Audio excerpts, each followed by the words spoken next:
व्यास जी कहते हैं उस दारुण हत्या को देखकर महाभाग भृगु क्रोध से आग बबूला हो उठे। उनके सारे शरीर में कपकपी छूट गई, उन्हें असीम दुख हुआ। उन्होंने जाकर भगवान विष्णु से कहा। भृगु बोले,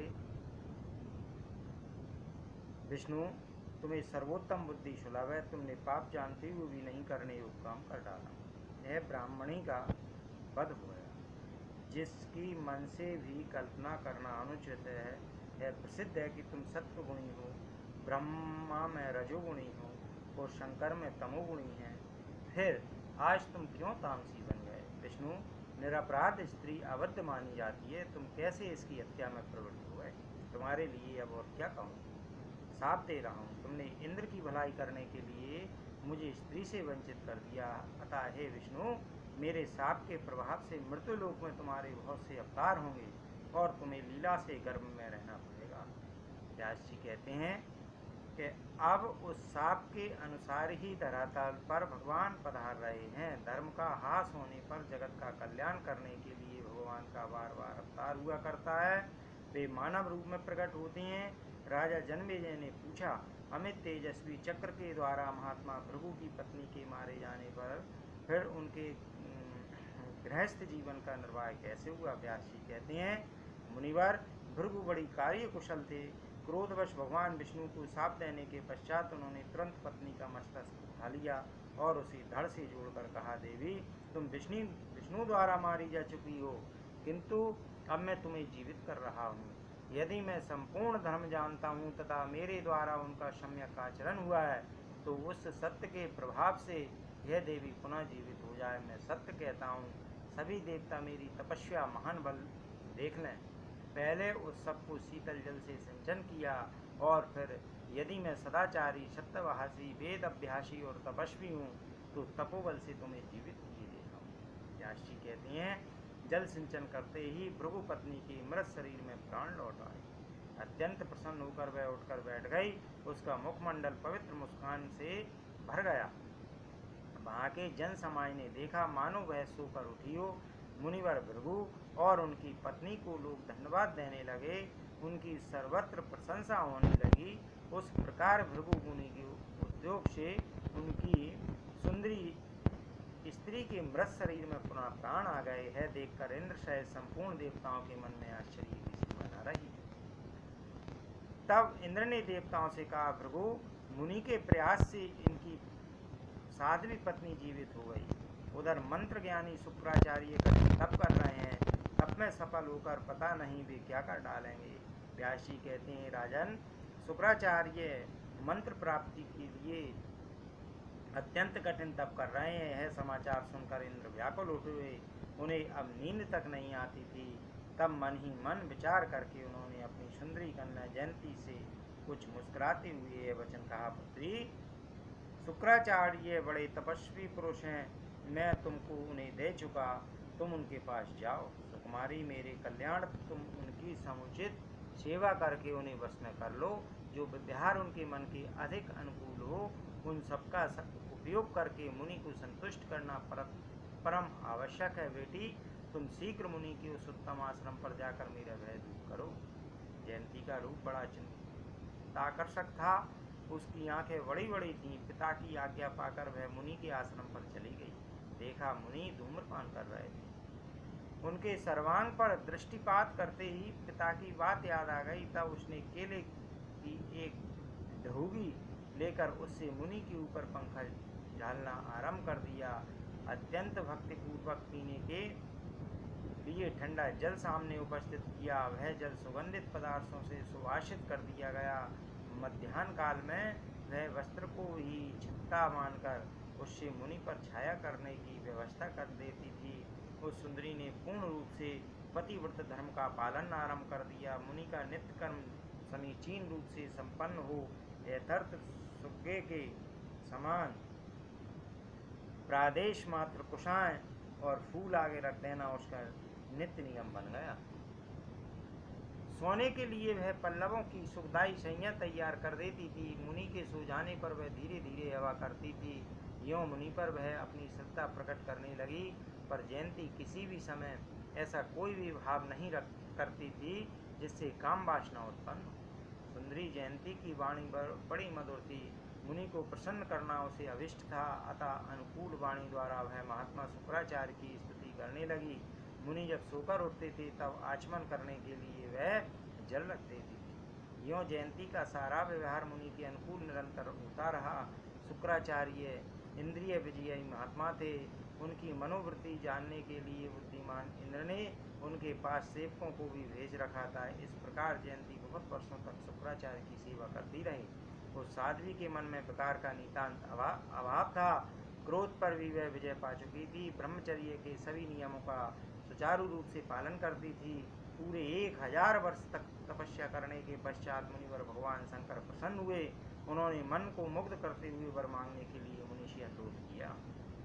भगवान शंकर बोले, भृगुनंदन, जगत में जो कुछ भी है तथा तुम जिसको देखते हो एवं जो किसी की भी वाणी का अविषय है, ऐसे सभी पदार्थों से तुम संपन्न हो जाओगे।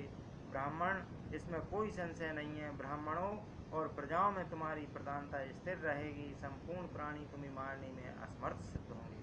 व्यास जी कहते हैं, इस प्रकार वर देकर भगवान शंकर वहीं अंतर ध्यान हो गए। तदंतर शुक्राचार्य ने जयंती को देखकर बड़े सद्भाव से उससे यह वचन कहा कि सुंदरी, तुम कौन हो, किसकी पुत्री हो, तुम्हारी क्या अभिलाषा है, किस लिए तुमने यहाँ आने का कष्ट उठाया, तुम्हारा कौन सा कार्य है और तुम क्या चाहती हो। सुलोचने, मुझे बताओ, मैं तुम्हारे कठिन से कठिन काम को भी अभी करने को तैयार हूँ। सुलते, आज मैं तुम्हारी सेवा से अत्यंत प्रसन्न हूँ। बरोरे अभिलषित वर मांग लो। मुनि के यों कहने पर जयंती का मुखमंडल प्रसन्नता से खिल उठा। उसने कहा, भगवान, आप तपस्या के प्रभाव से मेरा मनोरथ जान सकते हैं। शुक्राचार्य जी ने कहा, मुझे ज्ञात हो गया है, फिर भी तुम्हें अपनी अभिलाषा तो व्यक्त करनी ही चाहिए। मैं तुम्हारी सेवा से बहुत प्रसन्न हूँ। सब तरह से तुम्हारा कल्याण करना मेरा प्रथम कर्तव्य है। जयंती बोली, ब्राह्मण, मैं इंद्र की पुत्री हूँ, मेरा नाम जयंती है। जयंत की मैं छोटी बहन हूँ। मुझे पिताजी ने मुझे आपको समर्पण कर दिया है। विभो, आप मेरा मनोरथ पूर्ण कीजिए। शुक्राचार्य जी ने कहा, सुंदरी, तुम संपूर्ण प्राणियों से अदृश्य रहकर अपने इच्छानुसार 10 वर्षों तक मेरे साथ आनंद का अनुभव करो। व्यास जी कहते हैं, इस प्रकार कहकर शुक्राचार्य ने जयंती का हाथ पकड़ लिया और वे घर चले गए। जयंती के साथ रहने की व्यवस्था कर ली। 10 वर्षों तक वे घर से बाहर नहीं निकले।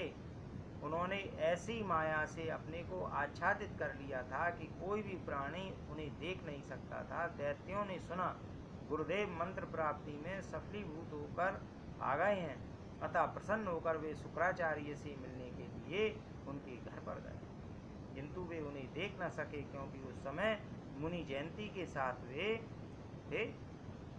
अतः संपूर्ण दैत्यों के मुख पर उदासी छा गई। उनका सारा उद्योग नष्ट हो गया। उनके मन पर चिंता की काली घटा घिराई। अत्यंत कातर होकर वे बार बार इधर उधर निहारने लगे।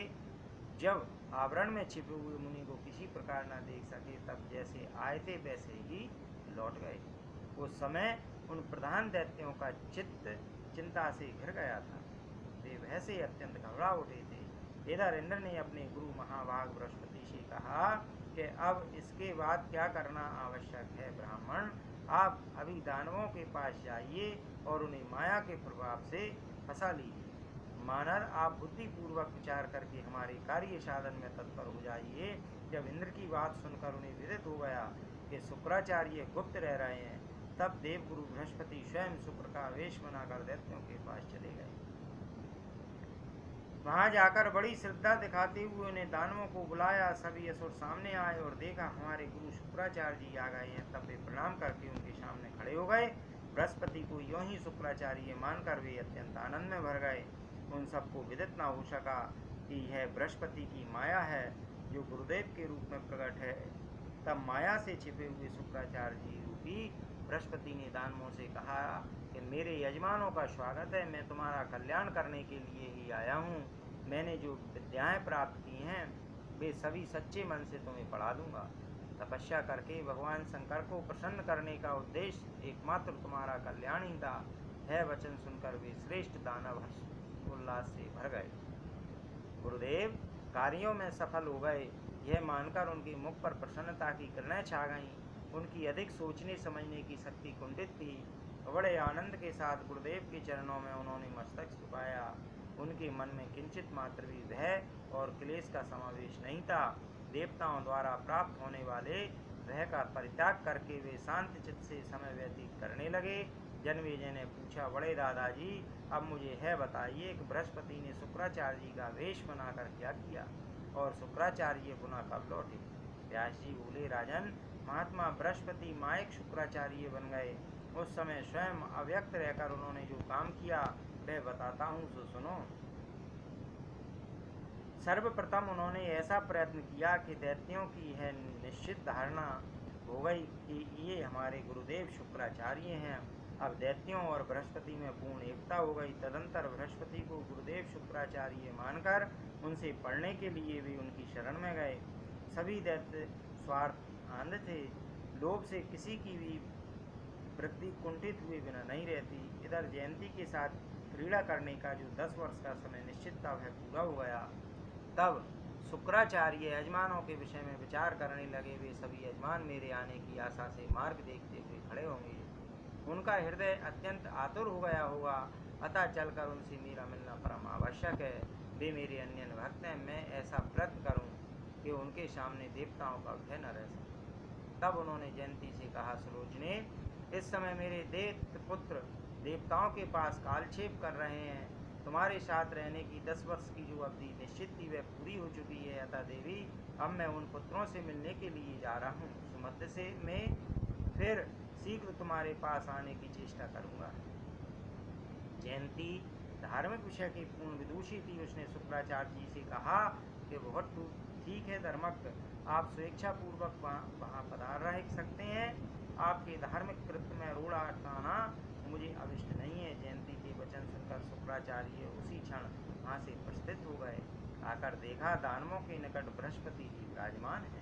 उन्होंने माया से अपना सुंदर वेश बना लिया था। वे यज्ञ निंदा परक विविध वचन कर कह रहे थे। इससे शुक्राचार्य को महान आश्चर्य हुआ। उन्होंने मन ही मन सोचा, मेरे प्रति बृहस्पति अवश्य वैमनस्य रखते हैं। इन्होंने मेरे यजमानों को ठग लिया है, इसमें कोई संशय नहीं है। लोक पाप का मूल कारण है, इसे धिक्कार है। ऐसा पाप है कि जिसके कारण बृहस्पति को भी झूठ बोलना पड़ रहा है। जिनकी वाणी प्रमाण मानी जाती थी तथा जो संपूर्ण देवताओं के गुरु एवं धर्मशास्त्र के प्रवर्तक हैं, वे भी पाखंड के पोषक बन गए हैं। यह लोभ की विशेषता है। लोभ से मनुष्य के मन में गंदे विचार भर जाती हैं। फिर यह क्या क्या नहीं कर डालता। तभी तो ये ब्राह्मण श्रेष्ठ होते हुए भी सारी धूर्त विद्याओं से संपन्न होकर मेरे यजमानों को ठग रहे हैं, और ये मेरे यजमान भी बड़े मूर्ख हैं। व्यास जी कहते हैं कि इस प्रकार मन में सोचकर शुक्राचार्य जी ने मानो मुस्कुराते हुए दैत्यों से कहा, दैत्यों, मेरा वेश धारण करने वाले इन बृहस्पति के बुलावे में तुम क्यों पड़ रहे हो? मैं शुक्राचार्य हूँ, ये तो बृहस्पति है। ये देवताओं का काम बनाने के लिए प्रयत्न कर रहे हैं। यह निश्चित है कि मेरे तुम सभी यजमानों पर इनकी धूर्तता काम कर गई। आर्यो, तुम्हें इनकी बात पर श्रद्धा नहीं करना चाहिए। इनसे अलग होकर तुम मेरे अनुयायी बन जाओ। शुक्राचार्य जी की यह बात सुनकर दैत्यों ने उन पर तथा बृहस्पति पर दृष्टि डाली। दोनों एक समान प्रतीत हुए। अब दैत्यों के आश्चर्य की सीमा न रही। फिर तो उन्होंने निश्चय किया कि ये ही शुक्राचार्य हैं। किंतु अभी उनका मन आश्चर्य से मुक्त न था। ऐसी स्थिति में उन दैत्यों को देखकर उनसे बृहस्पति ने जो शुक्राचार्य जी के वेश में उपस्थित किए वचन कहा, ये बृहस्पति तुम्हें ठग रहे हैं। ठगने के लिए ही इनकी मेरी आकृति बना ली है। देवताओं का कार्य संपन्न हो जाए, यथार्थ तुम्हें ठगने के निमित्त इनका यहाँ आना हुआ है। दैत्यवरो, तुम इनकी बात पर बिल्कुल विश्वास मत करो। मैंने भगवान शंकर से मंत्र विद्या का अध्ययन किया है, उसे तुम्हें पढ़ा रहा हूँ।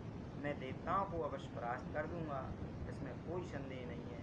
शुक्राचार्य जी के वेश में उपस्थित बृहस्पति की बात सुनकर उन दैत्यों के मन में पूर्ण विश्वास हो गया। उन्होंने निश्चय कर लिया कि ये ही गुरुदेव शुक्राचार्य हैं, जो वास्तविक शुक्राचार्य थे। उन्होंने दानवों को बहुत तरह से समझाया बुझाया, किंतु विपरीत काल के प्रभाव से बृहस्पति की माया के वे इतने विवश थे कि कुछ भी न समझ सके। बल्कि ऐसा निश्चय हो जाने के उपरांत वे असली शुक्राचार्य जी से कहने लगे कि ये ही हमारे गुरुदेव हैं, इनके द्वारा हमें सद्बुद्धि प्राप्त हुई है। ये बड़े धर्मात्मा एवं हितैषी हैं। इन शुक्राचार्य जी ने हमें 10 वर्षों तक निरंतर विद्या अध्ययन कराया है, तुम जाओ, बड़े धूर्त जान पड़ते हो, हम तुम्हारे शिष्य नहीं हैं। दैत्य महान मूर्ख थे, उन्होंने वास्तविक शुक्राचार्य से उपयुक्त बातें कहने के पश्चात उन्हें डांटा और फटकार भी सुनाई। साथ ही वे बृहस्पति की शरण में चले गए, उनके चरणों में मस्तक झुकाकर प्रणाम किया। उस प्रकार बृहस्पति के प्रभाव से प्रभावित दैत्यों को देखकर शुक्राचार्य के मन में निश्चित हो गया कि बृहस्पति ने इन्हें खूब समझा कर पक्का कर दिया है और इनकी वचन आज्ञा से ये विवश हैं। अतः अत्यंत कुपित होकर उन्होंने दैत्यों को साथ दे दिया, तुम लोग समझाने पर भी मेरी बात का तिरस्कार कर रहे हो, इसके फलस्वरूप तुम्हारे सामने महान संकट उपस्थित होगा। तुम्हारी हार असंभावी है, तुमने मेरा जो अपमान किया है इसका फल अभी थोड़े ही समय में तुम्हें प्राप्त होगा, तब इनके संपूर्ण कपट से तुम परिचित हो जाओगे। व्यास जी कहते हैं कि इस प्रकार कहकर अत्यंत कुपित हो शुक्राचार्य तुरंत वहाँ से चल पड़े। अब बृहस्पति का हृदय हर्षोल्लास से भर गया। तुम समय तक तो सावधान होकर वे वहीं रहे। तत्पश्चात शुक्राचार्य ने दैत्य को साप दे दिया है, यह जानकर वे शीघ्र ही चल दिए।